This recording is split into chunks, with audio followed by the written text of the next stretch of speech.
Bien, la semana anterior seguíamos mirando los 5 ministerios.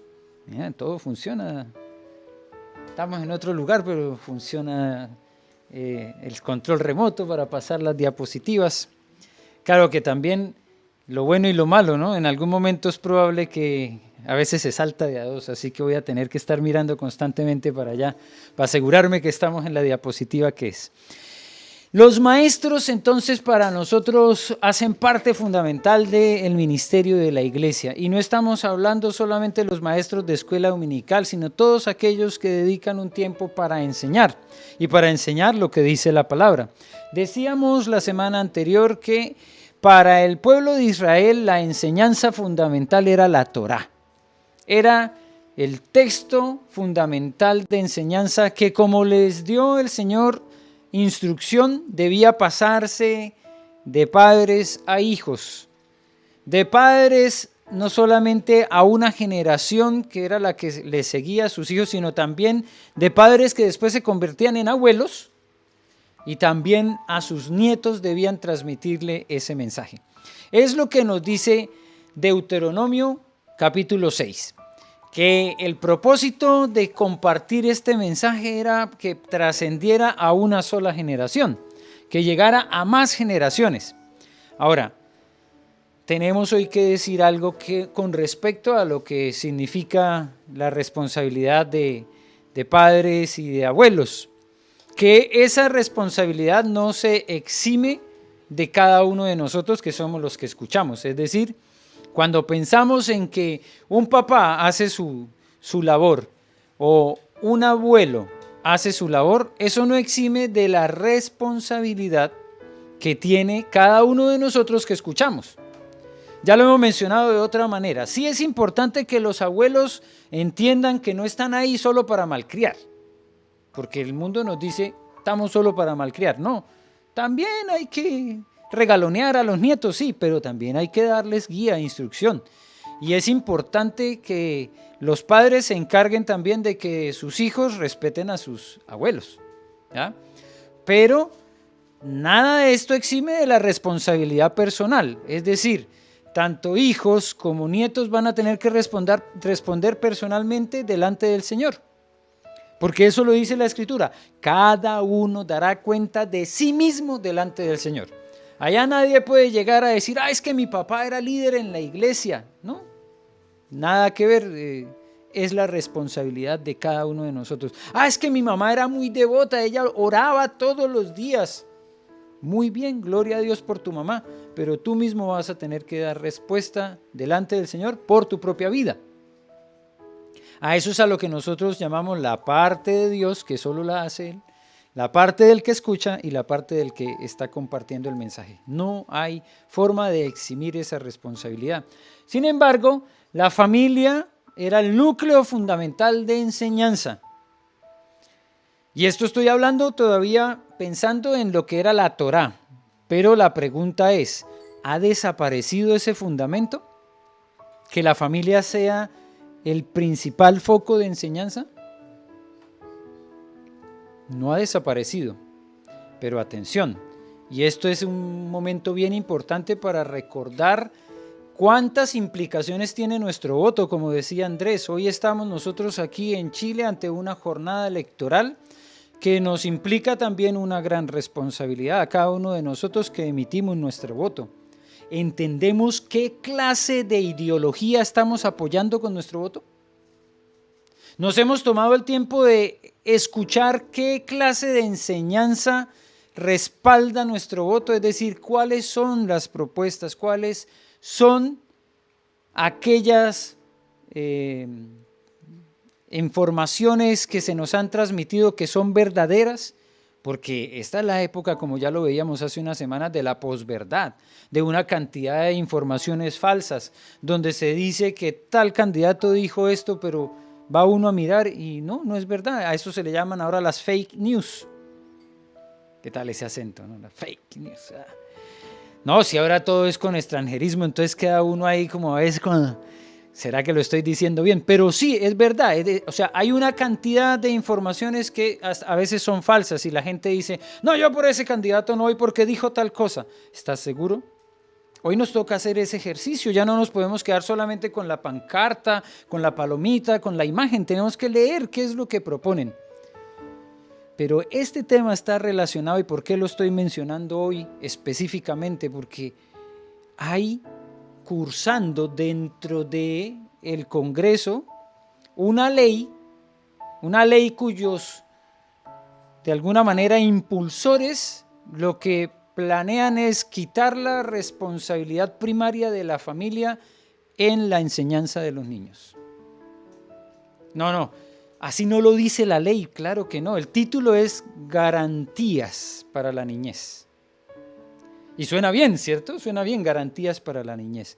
Pero lo que hacen normalmente con estos nombres es soterradamente meter otra clase de ideología. Ustedes han escuchado seguramente algunas de estos postulados que intentan desligar la responsabilidad que tiene la familia como los orientadores fundamentales de sus hijos.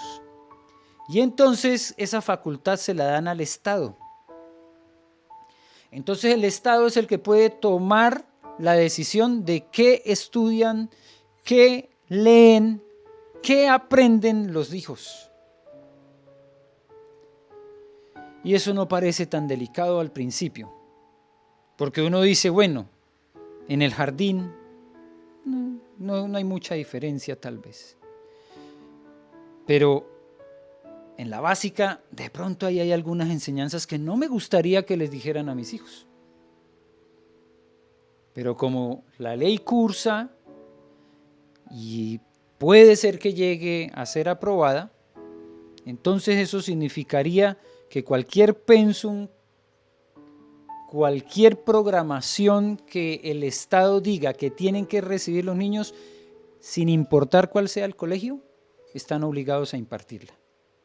Entonces hay colegios que son confesionales y que por lo que estamos viviendo hoy en día todavía tienen la libertad de cátedra de escoger cuáles enseñanzas ellos comparten. Entonces algunos colegios son confesionales y tienen una fe definida. Aquí somos cristianos. Pero si esta ley toma curso, ya no van a poder tener una confesión directa y por el contrario van a tener que enseñar lo que el gobierno les diga que tienen que enseñar. Ahora sí parece un poco más delicado, ¿cierto? ¿Por qué? Porque el principio es que la familia no es la responsable del cuidado, de la protección y de la enseñanza de los hijos.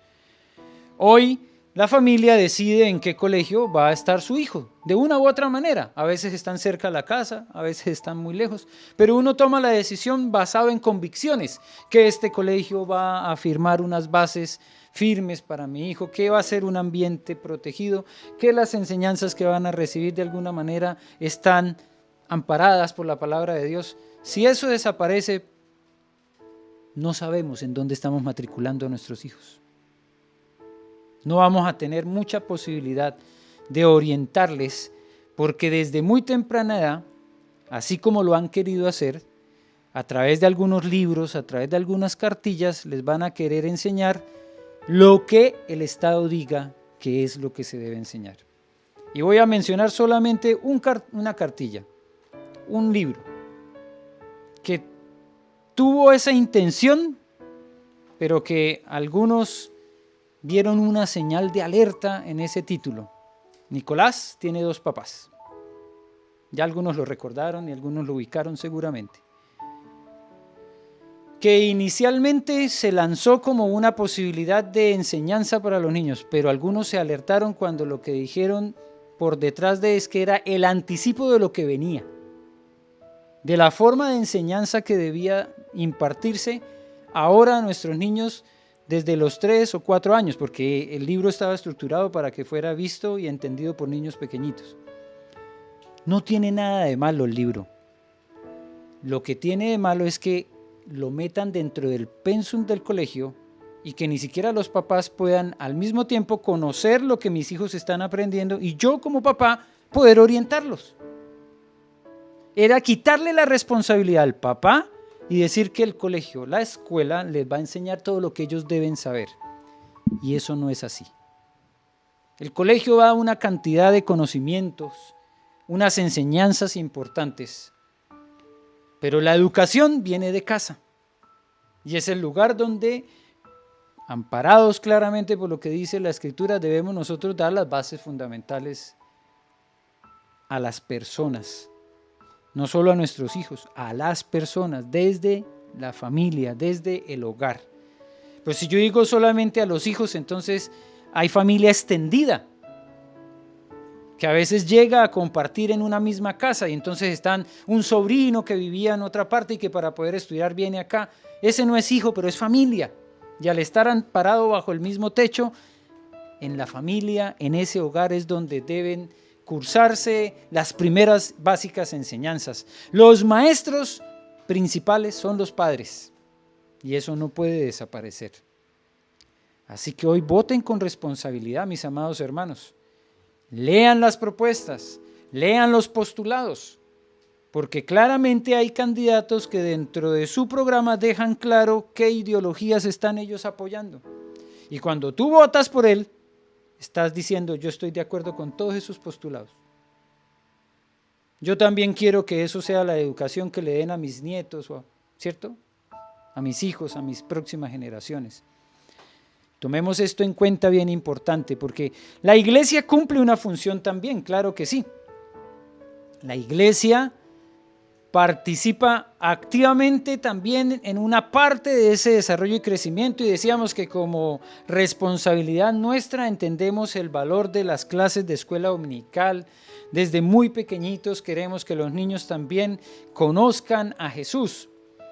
Cuando teníamos la posibilidad de, en el espacio que disponíamos, tener la sala cuna, desde el principio que se creó ese espacio de la sala cuna no era para entretener a los niños, no era para distraerlos, era para aún, estando ahí, desde esa edad, hablarles del amor de Cristo. Pero ¿cómo se le habla a una guagua? ¿Cómo se le enseña a una guagua? Desde lo que escucha, desde la música que tiene de fondo en esa sala cuna. Desde el amor y el afecto con el que es tratado. Entonces, la sala cuna en la iglesia también cumple una función evangelística. Aunque claro, no les vamos a dar una enseñanza y una predicación, pero les vamos a transmitir el amor de Cristo. Y así a todas las demás edades. Tenemos juveniles, tenemos varones, tenemos matrimonios, tenemos reuniones homogéneas y pensando también en el crecimiento y en el desarrollo espiritual de todos los miembros de la iglesia. Ahí entonces los maestros toman un lugar fundamental, muy importante, y damos gracias al Señor, nuevamente como lo hicimos la semana pasada, por todos aquellos que toman un tiempo para servir en la iglesia, enseñando a otros, como lo muestra la imagen, ya sea en nuestra casa, con nuestros amigos, con nuestros familiares, o dentro de los grupos que la iglesia tiene destinado. Hoy vamos a seguir adelante con el mismo texto que hemos estado estudiando, pero lo hemos visto hasta el versículo 16. Efesios capítulo 4 fue nuestro lugar de estudio y habíamos visto hasta el versículo 16. Claro, especialmente nos dedicamos a mirar las últimas semanas, las últimas 5 semanas, esos 5 ministerios: apóstoles, profetas, evangelistas, pastores y maestros. Pero el texto ya lo habíamos visto por completo.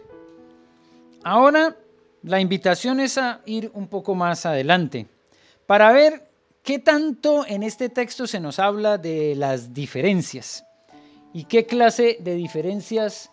Uy, parece que tuvimos ahí un cambio en la imagen. Bueno, no importa. Pero la idea es que podamos ver qué clase de diferencias hay entre unos y otros, entre las personas. Y para eso vamos a leer solamente del versículo 17 al 21. Tal vez quedó ese archivo sin actualizar con el que está allá. Puede ser. Dice Efesios capítulo 4, versículos 17 al 21. Es el fragmento que vamos a leer hoy. Esto pues digo y requiero en el Señor, que ya no andéis como los otros gentiles que andan en la vanidad de su mente, teniendo el entendimiento entenebrecido, ajenos de la vida de Dios por la ignorancia que en ellos hay, por la dureza de su corazón, los cuales, después que perdieron toda sensibilidad, se entregaron a la lascivia para cometer con avidez toda clase de impureza. Mas vosotros no habéis aprendido así a Cristo, y si en verdad le habéis oído y habéis sido por él enseñados, conforme a la verdad que está en Jesús.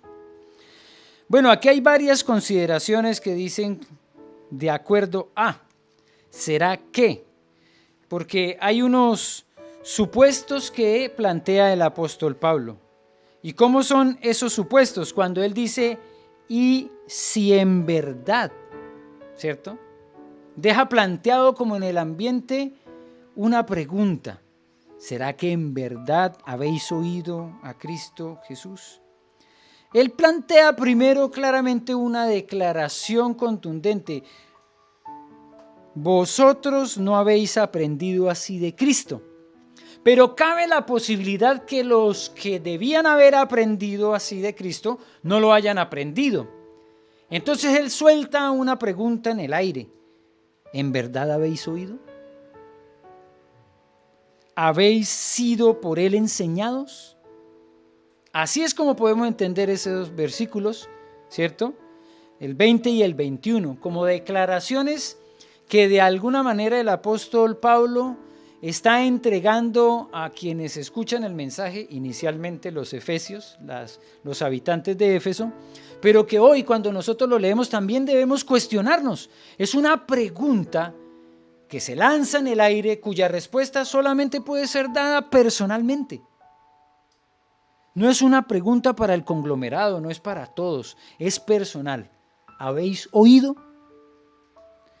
El versículo 20 nos dice, vosotros ¿habéis aprendido así de Cristo? Pero después entonces nos pregunta, ¿será que sí? ¿Habéis oído? ¿Habéis sido enseñados por Él conforme a la verdad que está en Cristo? Y estas preguntas son importantes planteárnoslas siempre, porque es el tema del cual hemos venido hablando las últimas semanas. ¿Quiénes fueron los apóstoles a los cuales nosotros tomamos como quienes dieron el fundamento? Porque con el correr de los años han venido otros a poner otros fundamentos. ¿Ya? Yo mencioné, por ejemplo, una secta que surgió en los años 90, que su fundamento ahora era decir que ya la Biblia toda no se podía leer, que era suficiente con las cartas del apóstol Pablo. 17 libros. La Biblia se redujo a 17 libros.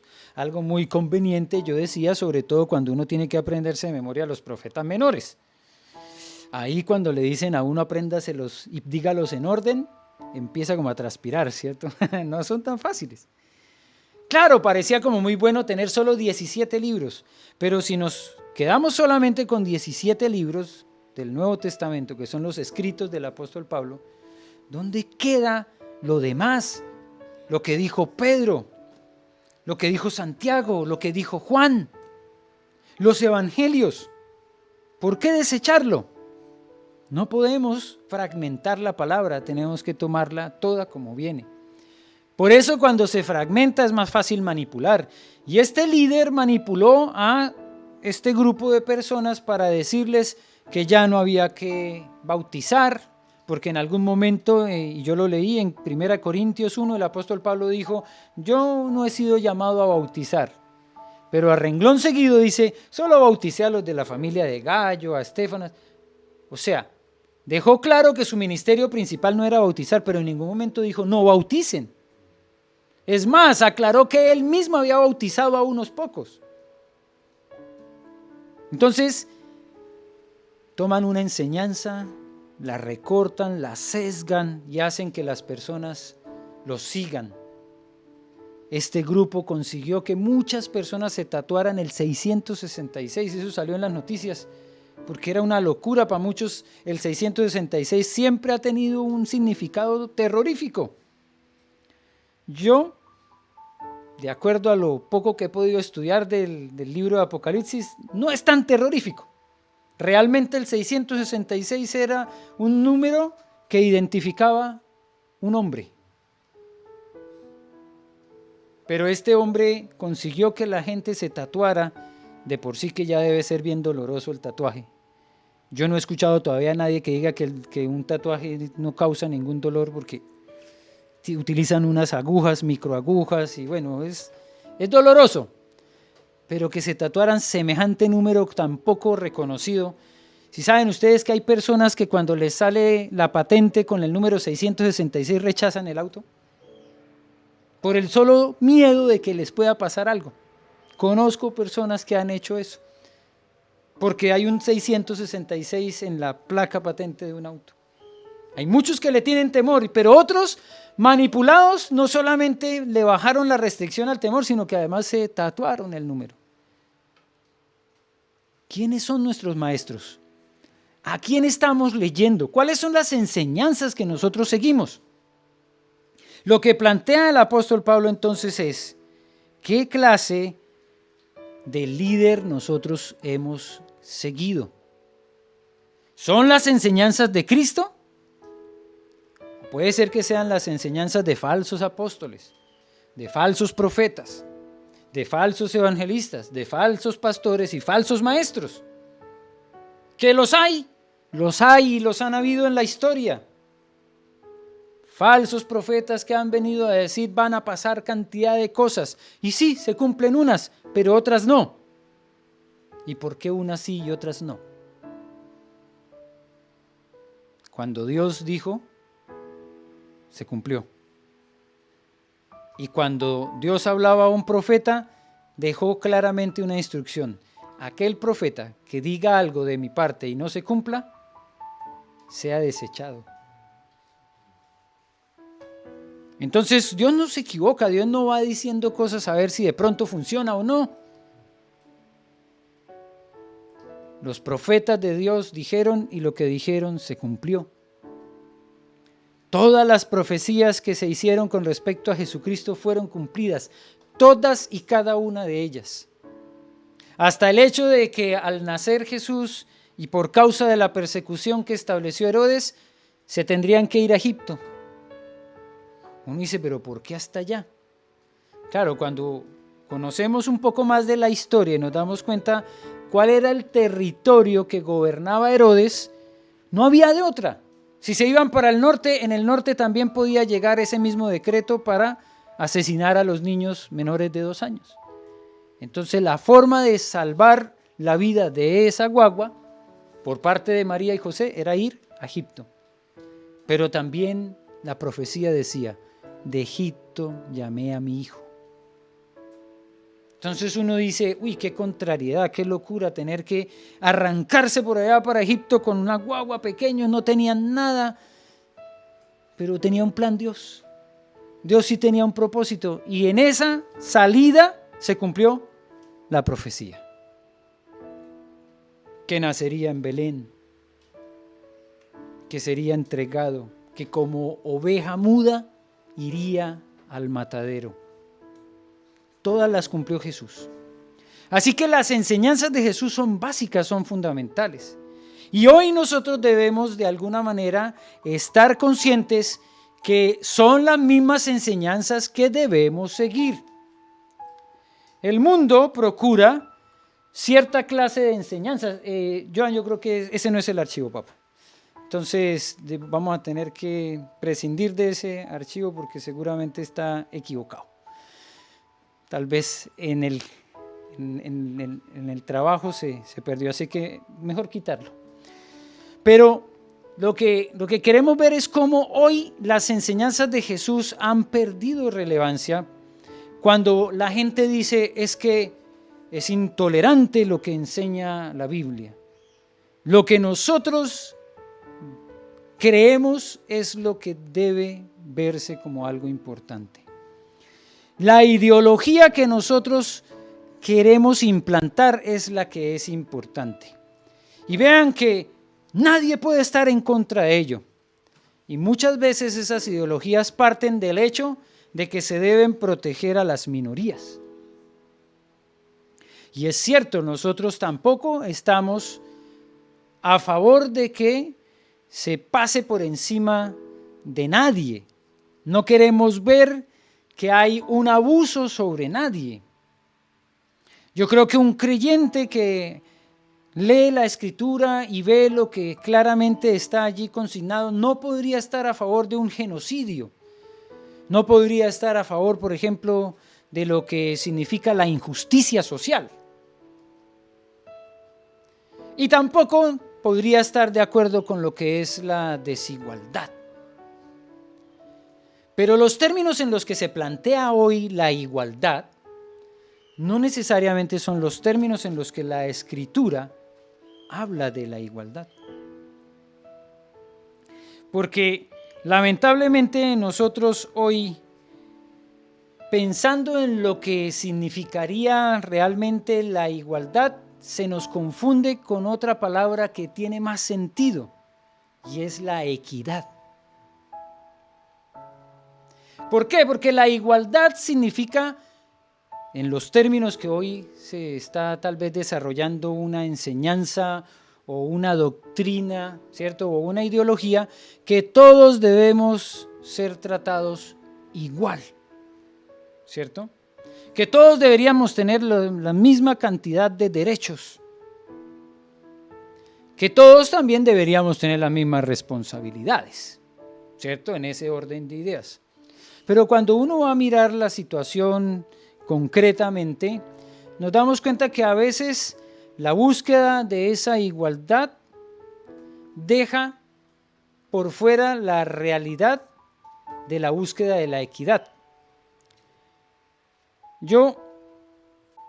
Parece ser que entonces, ya que me está mostrando aquí Gamaliel David, que la imagen ahí sí está bien, no está esa imagen allá en el otro computador, de pronto es un archivo que está duplicado. Bueno, tal vez fue en el pasar de un computador al otro.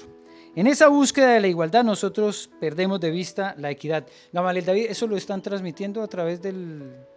¿Sí? Que bueno, entonces la transmisión sí lo ve. Los que están aquí no, hoy perdieron ustedes por estar aquí. Pero lamentablemente en el intercambio de un computador a otro parece que se perdió la imagen. Pero en esa búsqueda de la igualdad perdemos de vista lo que realmente es valioso, la equidad. Y en la siguiente imagen, que los que están en la casa la están viendo, transmite la idea de que, bueno, aquí también la pueden mirar para allá, miren. Ahí los que están en el celular, de que todos deberían tener la misma posibilidad de acceder al partido, a poder mirar, pero como son 3 chicos de diferentes tamaños, pues si a los 3 les dan la caja del mismo tamaño, igual hay 2 que probablemente no van a poder verlo. Ven que esta imagen nos ayuda a notar que a veces la idea no es solamente pensar en igualdad, sino en equidad. Y equidad significa de acuerdo a las necesidades de cada uno.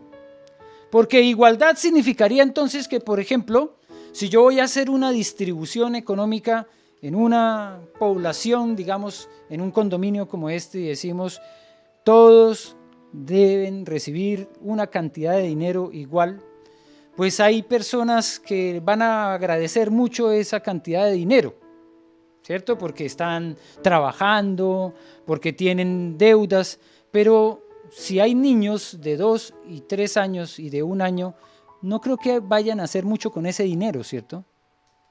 Se podría invertir en ellos, dedicarlo para algo que ellos necesiten, pero a veces olvidamos que la guagua, el niño, no tiene las mismas necesidades de un adulto.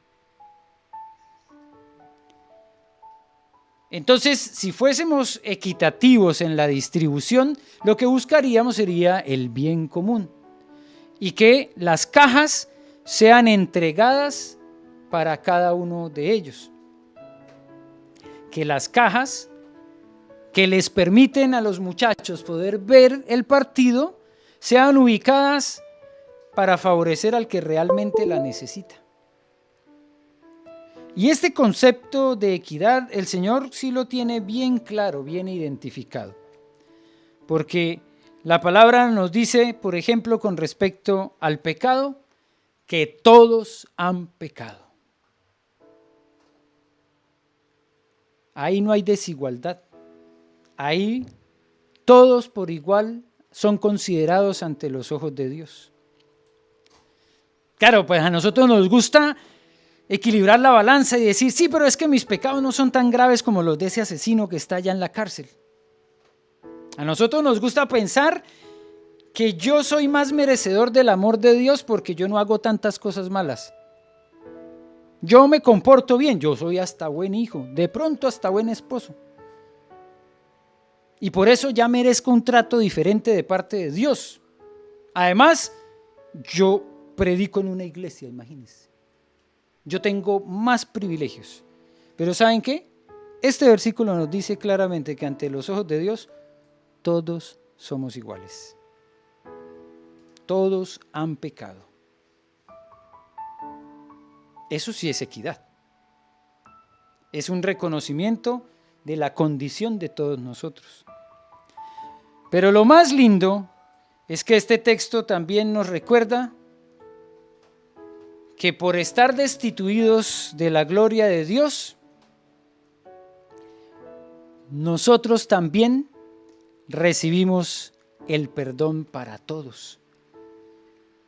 El texto también nos recuerda en quién tenemos redención por su sangre.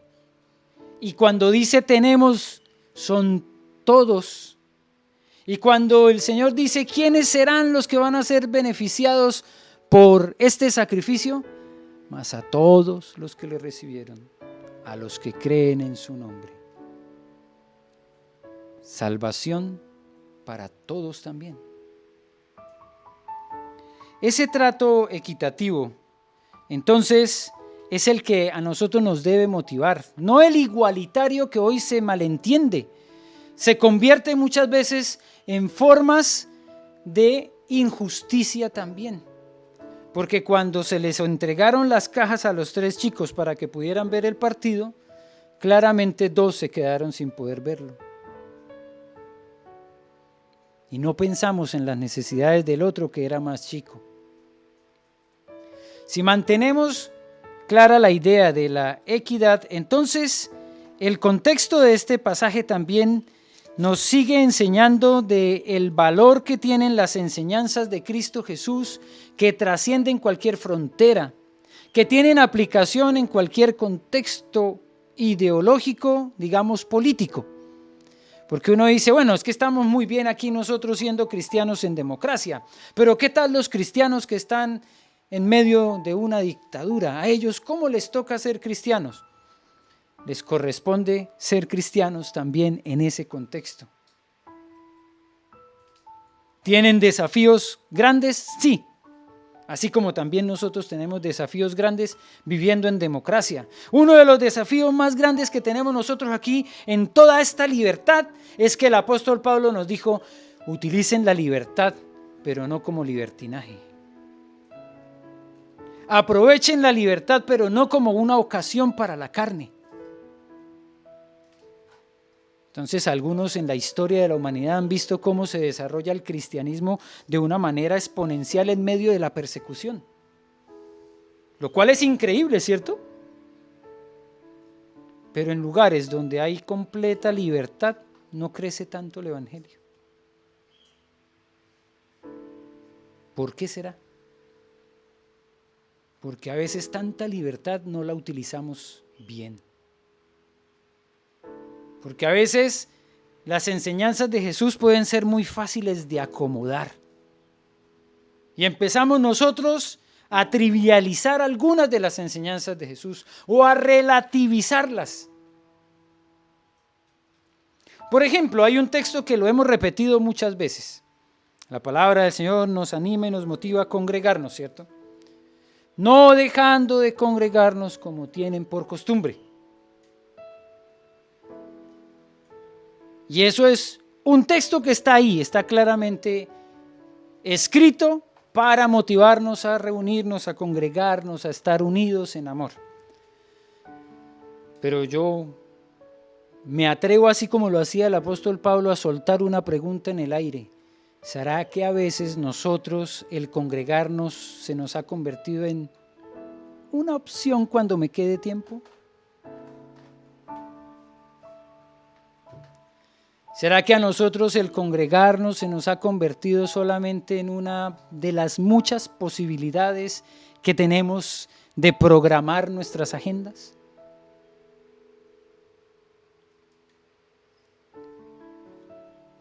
Ahí están las preguntas planteadas. El apóstol Pablo dijo: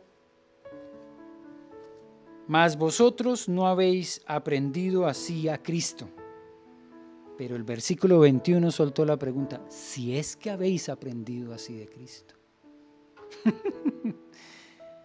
Primero lo plantea como una afirmación, ¿cierto? Dice, ustedes no han aprendido así de Cristo. Y claro, porque Cristo Jesús dejó sus enseñanzas muy claras, muy tácitas. Pero ahora nosotros, cuando lo ponemos en práctica, ahí es donde nos queda. ¿Será que sí? ¿Será que no? Y si en verdad le habéis oído y habéis sido por él enseñados. Hoy tenemos que reflexionar qué clase de enseñanza estamos siguiendo. No andéis como los demás, es lo que dice el apóstol Pablo. Y hoy tiene que tener esto un sentido bien importante, porque hay cantidades de enseñanzas que se nos están transmitiendo día a día, y algunas de ellas se han sobrepuesto a las de la palabra de Dios. Y a fuerza de costumbre o a fuerza de tradición, a veces nosotros seguimos más lo que sigue la mayoría en vez de lo que dice la palabra del Señor. La imagen decía en la parte de abajo, pero yo la corté porque no estaba seguro si el contexto aquí chileno lo iba a entender, pero decía: ¿para dónde va Vicente? ¿No se entiende acá? Es una frase que sí se utiliza mucho en Colombia, pero decía: ¿para dónde va Vicente? Para dónde va la gente. Ah, sí lo habías escuchado, sí. Y hay que decir que a veces es así. Hay personas que están haciendo fila y alguien llega y se queda ahí atrás haciendo fila. ¿Y esta fila para qué es? Yo no sé, pero aquí me paré. Pero sí, yo voy para allá, para adentro, para el banco, pero yo no sé, aquí había gente, pero a veces hay dos filas, hay una que es para los asesores, a los ejecutivos, y otra que es para la caja. Pero la gente hace la fila donde ve que hay fila, pero no piensan. Y a veces hoy día nuestras enseñanzas, nuestros postulados principales ni siquiera son los que realmente hemos visto que son los que dice la Escritura, sino los que los demás dicen. Por eso el apóstol Pablo advirtió claramente: esto pues digo y requiero en el Señor, que ya no andéis como los otros gentiles. Nuestro momento histórico no es para seguir solamente lo que otros siguen, o porque otros dijeron, o porque otros hicieron. Este momento histórico realmente amerita que constantemente estemos revisando qué fue lo que enseñó Cristo, porque es lo que debemos seguir.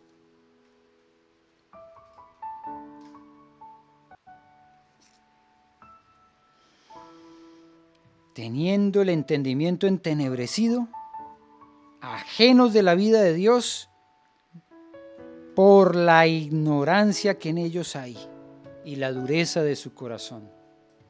Esto lo escribió el apóstol Pablo hace casi 2000 años, pero ¿no es una descripción de la humanidad hoy? Mentes entenebrecidas, ignorancia atrevida. Como alguien dijo, nos gastamos miles y miles de millones de dólares para ir a ver si hay agua en Marte, porque si hay agua, hay vida. Y no gastamos ni una pequeña de esas partes para proteger la vida que está en un vientre materno. Aquí ya hay vida, pero queremos buscar vida por allá en otros planetas. Aquí hay vida que está aguantando hambre y que está muriendo de hambre, pero miles de millones de dólares se gastan para mandar una sonda espacial hasta Marte. Y la vida que hay aquí en este planeta se muere de hambre, porque parece una exageración, pero en la tierra se muere gente de hambre. Niños se mueren de hambre todos los días. Pero nosotros nos gastamos plata en investigar si hay agua en Marte. Ignorantes, mentes entenebrecidas.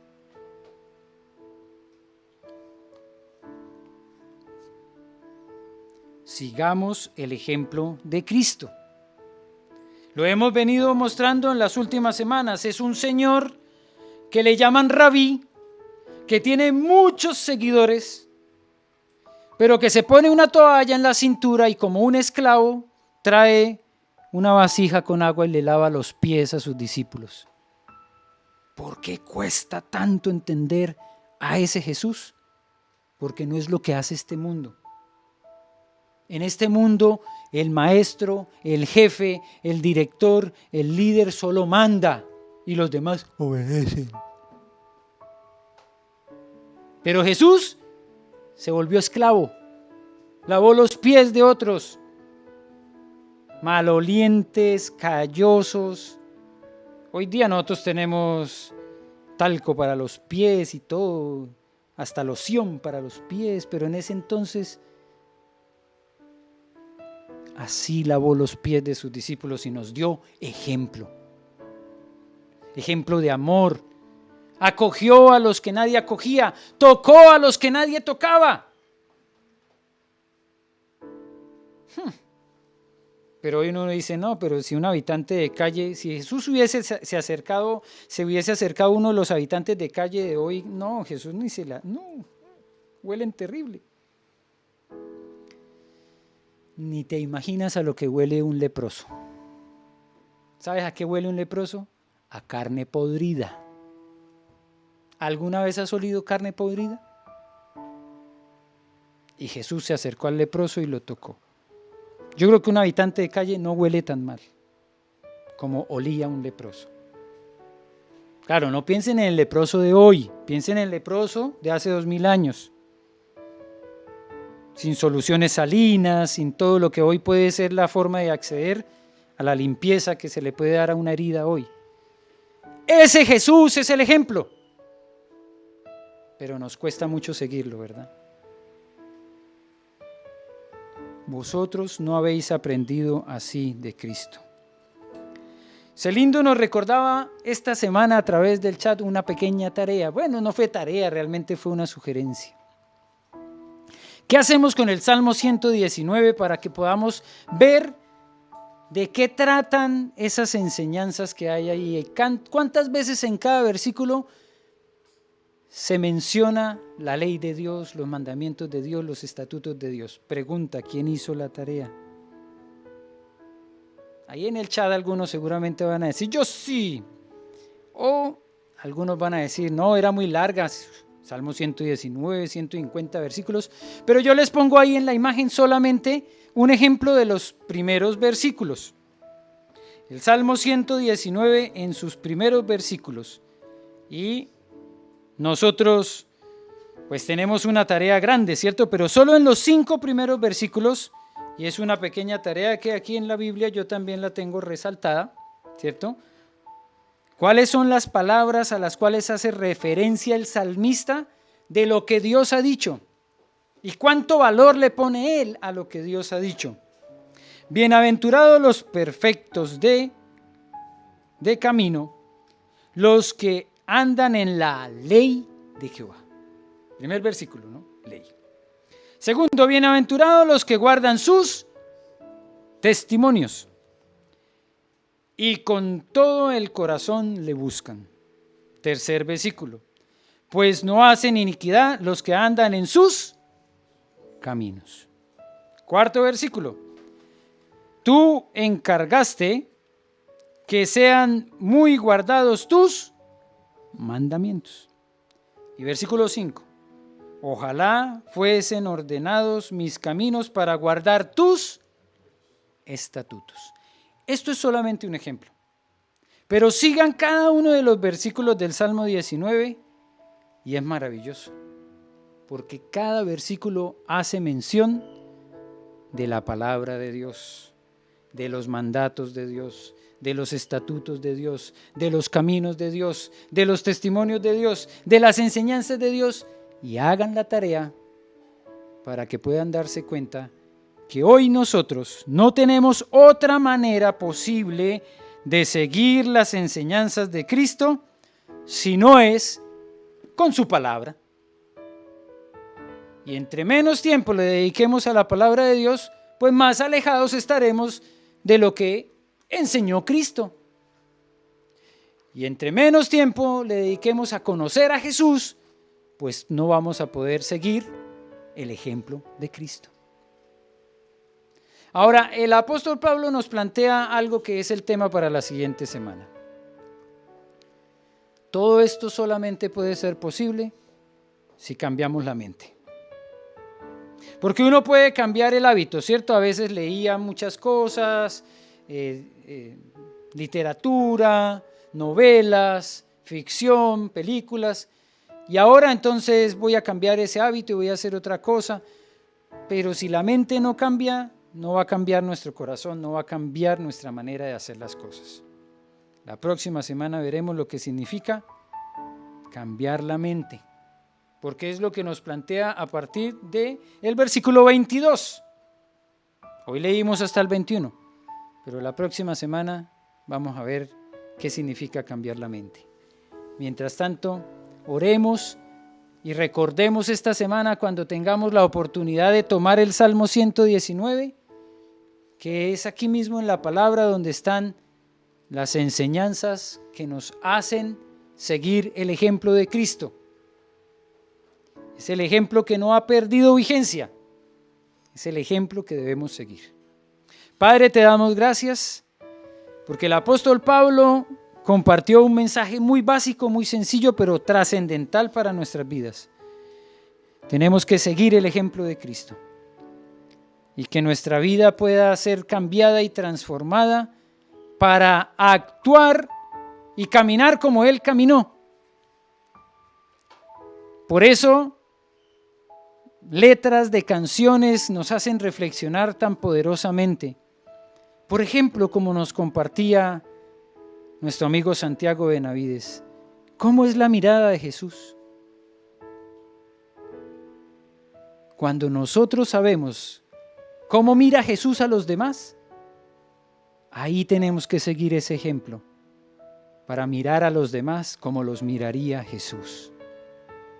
Ayúdanos, Señor, a entender y a aprender y a practicar el ejemplo de Cristo, porque eso es lo que el apóstol Pablo nos recuerda. ¿Cómo es el ejemplo que nos entregó Cristo? Que todo lo que hagamos sea para tu honra y tu gloria, Señor, y que la reflexión de esta semana nos lleve a admirar tus enseñanzas y el ejemplo que nos diste a través de Jesucristo. Es lo que rogamos en el nombre de Jesús. Amén y amén.